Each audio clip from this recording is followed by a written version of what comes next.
Well, folks, it's Philip from Pacific Coast Yacht Sales. We've done it again. We're on board our 42-foot Kadey-Krogen.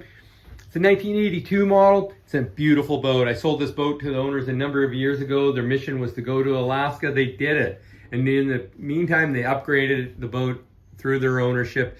Somebody's going to get a great boat, realistically priced. So in the salon area, it's got double opening doors. It's really nice and bright back here. You got a sofa on the port side. You got a couple of seating chairs there.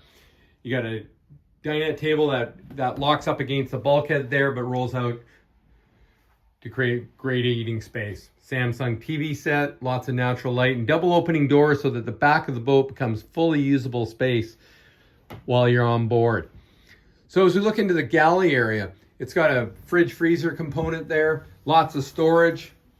It has a 3-burner propane oven and stovetop, hot and cold pressure water, 2 deep sinks, a dedicated filtered water system in it too.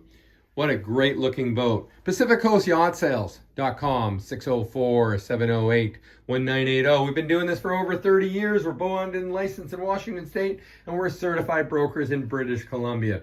I want to do this in 3 sections. This is the salon area galley of this model. It has a Magnum inverter. It has 2 diesel furnaces, one controlling the salon area, another one controlling the bedrooms and staterooms in the boat. It also has a Northern Lights generator on board, and the engine was rebuilt by North Harbor Diesel in 2019, as well as the swim grid step that was added at that same time. So we really appreciate you watching our videos. Please watch the Pilothouse video and the stateroom videos on this boat. Thanks again for watching.